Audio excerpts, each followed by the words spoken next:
In preparation for this week's UFC 183, I took it upon myself to review the fight careers of the two combatants who will be engaged in the main event, and that being Anderson Silva and Nick Diaz. A couple of weeks ago, I posted a career review for Nick Diaz, including my analysis of his fighting style, his strengths, his weaknesses. Today I would like to do the same for Anderson Silva. In fact, last night I just finished watching the last of 21 of his 39 professional fights that I've reviewed. I looked at everything that was available to me through the UFC fight library. Now that included 3 of his fights for Pride, and then all 18 of his fights in the UFC. So I think I'm ready to set to record my impressions of Anderson Silva's career, particularly his UFC career. Now, I reviewed 21 fights, he's done 39 fights, so in fact, I'm just a little over reviewing half of his career, but I think it's probably really the half that matters the most, which is mainly his time in the UFC. I know he did a lot of stuff before that, but even looking at the last few fights that he had in Pride, you really see a very different kind of Anderson Silva than you do when he erupts onto the scene at the UFC. In his fights in Pride, he kind of has the same Silva-esque approach, and this is typically what I see as the Anderson Silva approach to fighting.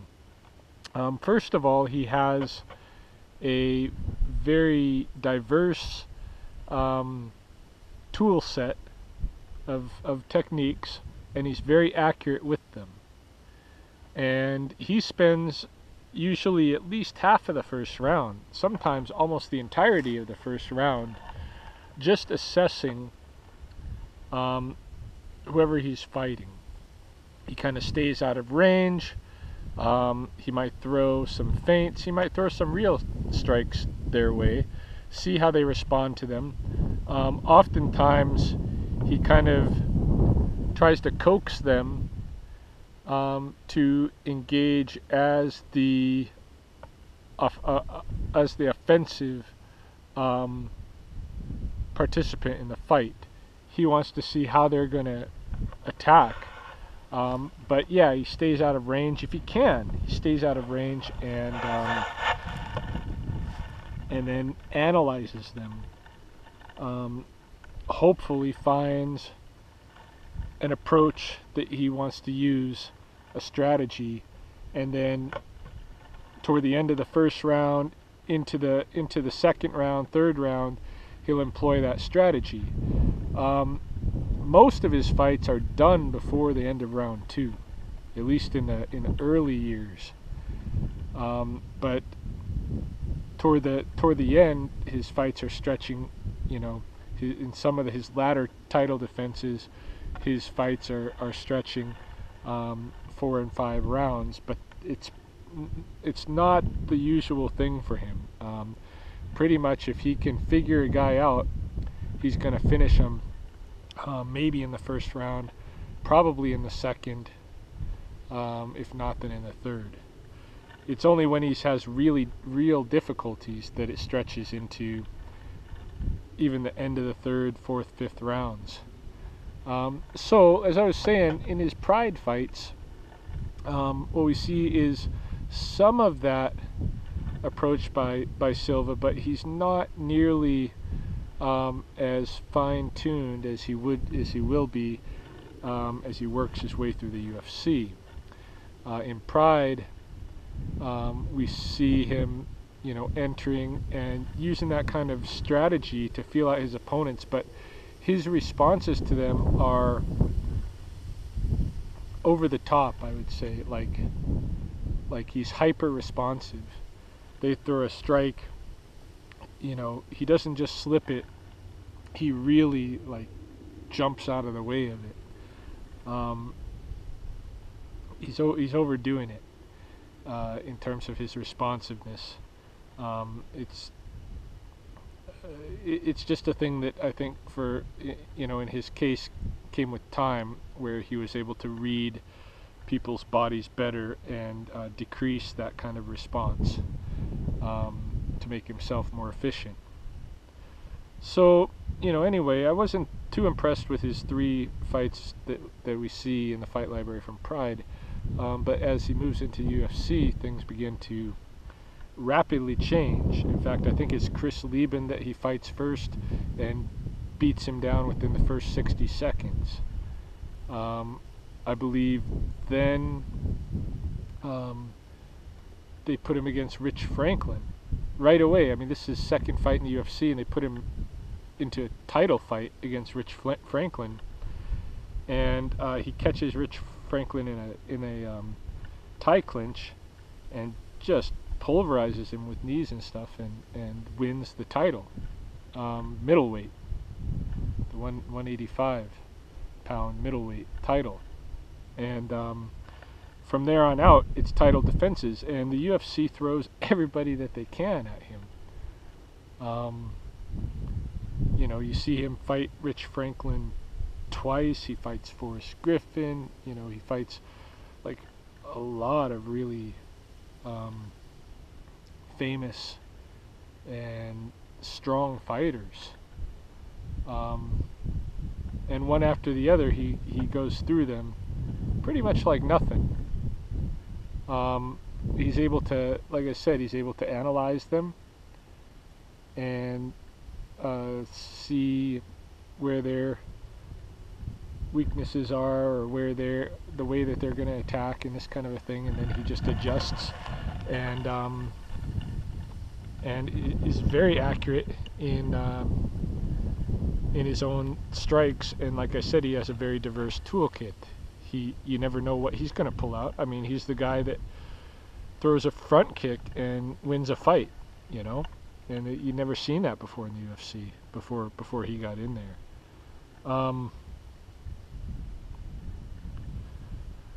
So all of this, he's doing really good until they throw Chael Sonnen at him, and you know, he's actually like making records for the UFC. Ultimately, he'll end up with I think 2 records: the greatest amount of consecutive wins and the greatest amount of title defenses. You know, and he even messes around a little bit and goes up in weight class at one point and does a fight just because there's nobody else in the middleweight to challenge him. But then comes Chael Sonnen, and with Chael Sonnen, we finally see what is the recipe for the destruction of Anderson Silva.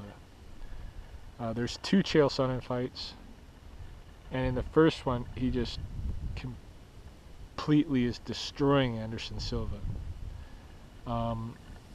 Silva's hanging in there, but Chael uses his wrestling, his superior wrestling skills, shoots in every round, takes Silva down, and just pummels him all the way through the round. And Silva's just hanging in there, just hanging in on the ground against Sonnen's ground and pound. In the second fight against Sonnen, he does a little bit better at defending himself against that, but for the most part, you know, Sonnen's just beating him up.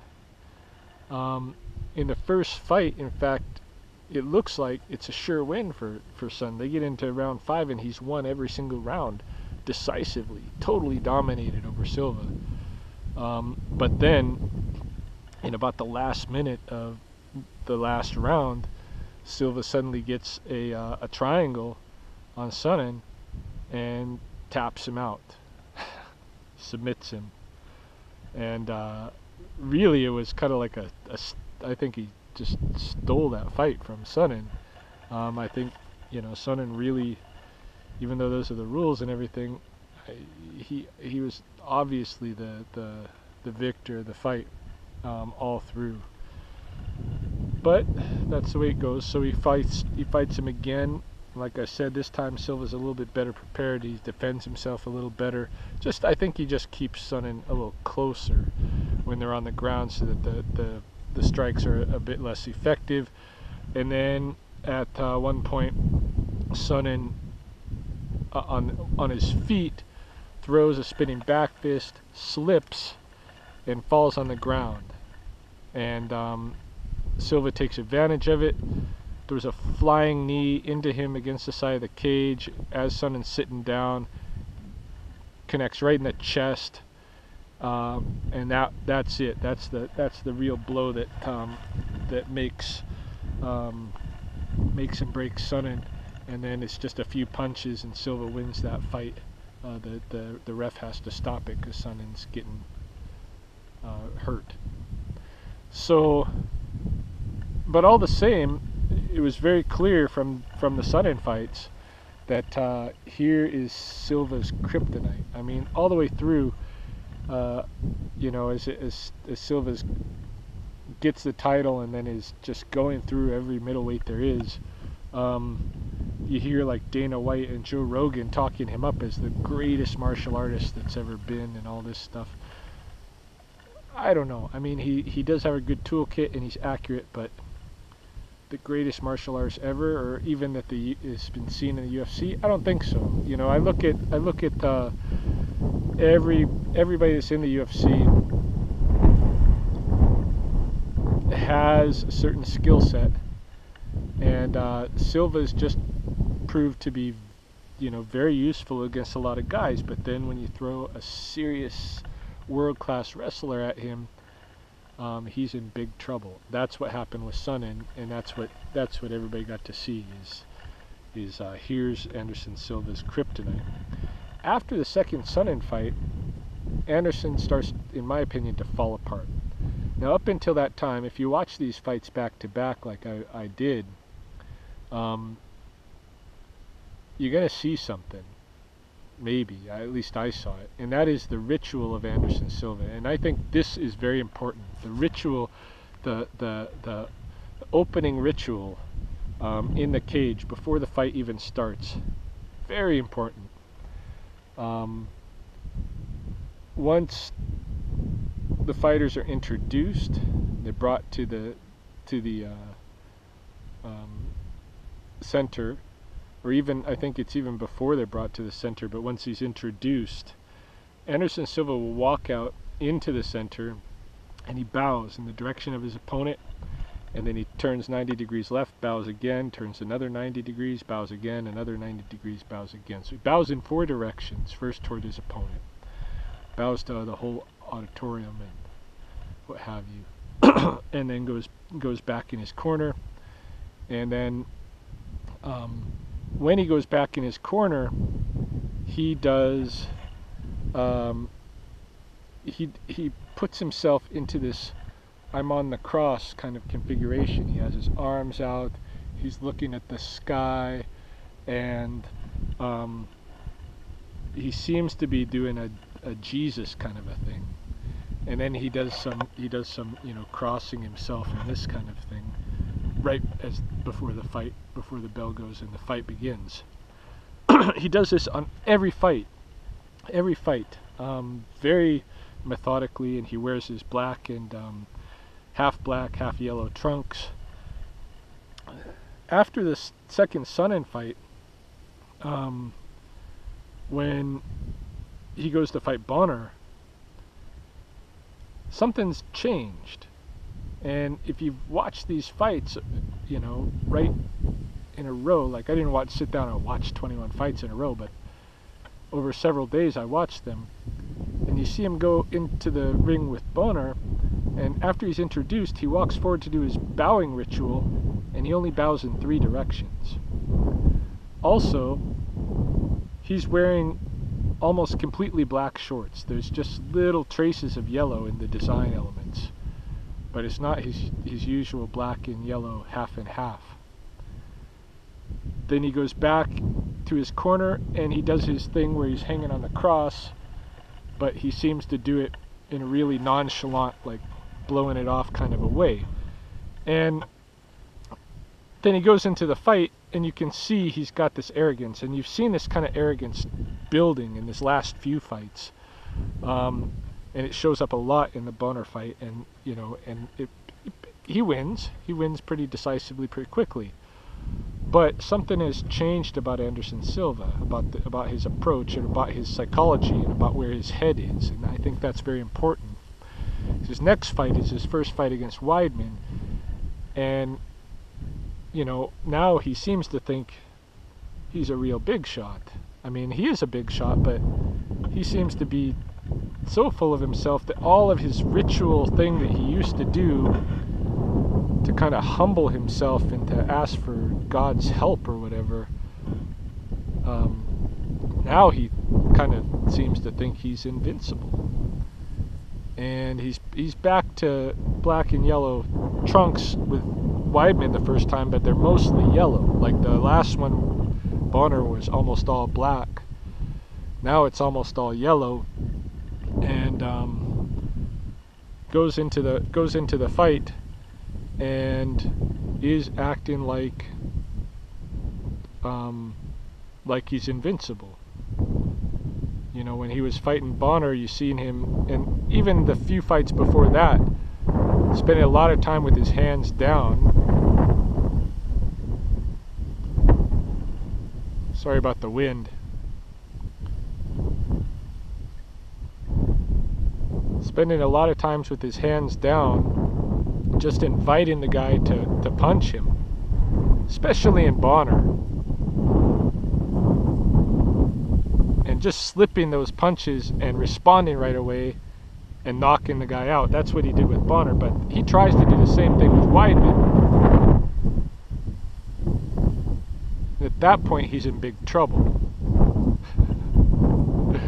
Because it's when he's kind of goofing around, acting like a big shot, that Weidman just knocks him on his butt. And ultimately, beats up Anderson Silva, and the fight is stopped, and Weidman wins.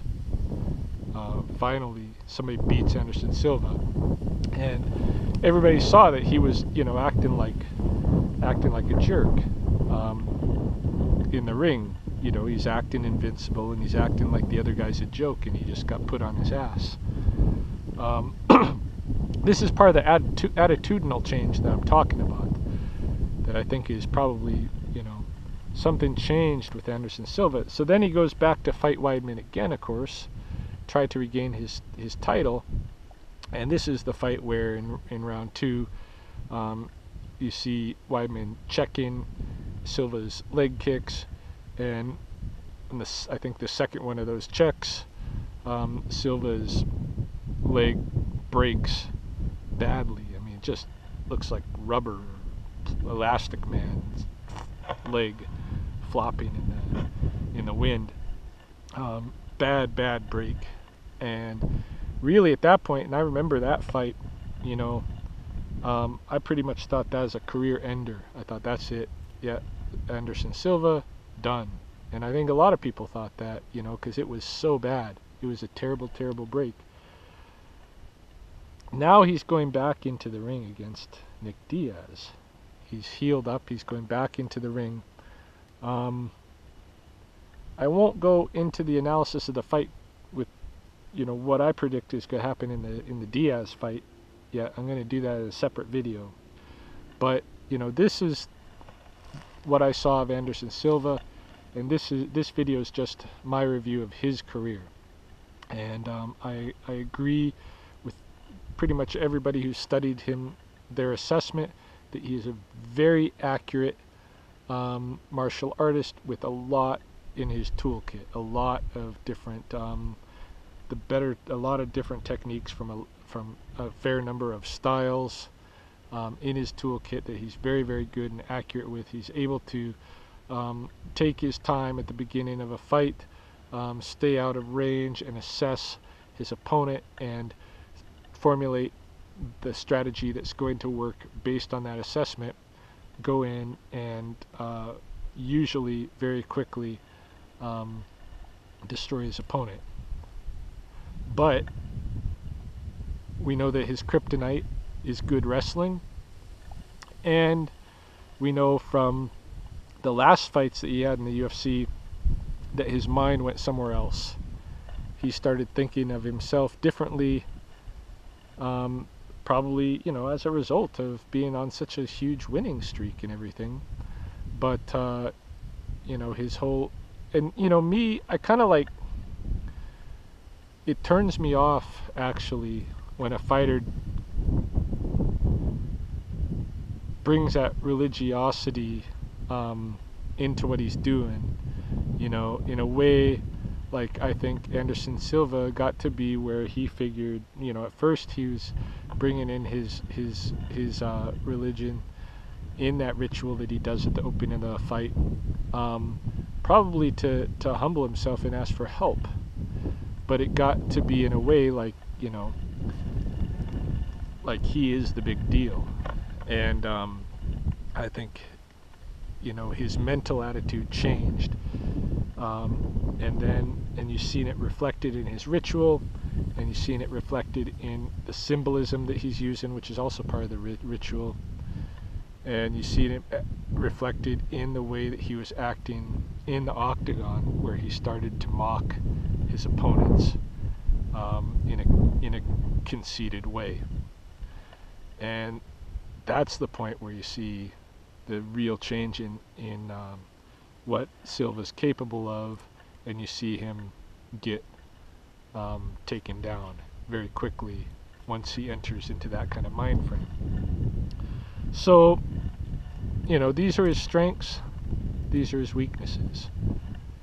And he had the injury, and that injury is significant. And so he's going into a fight at the end of the week here, and I will give my analysis, my predictions, my ideas about what's going to happen in that fight in a separate video. Maybe today, maybe tomorrow, maybe Wednesday.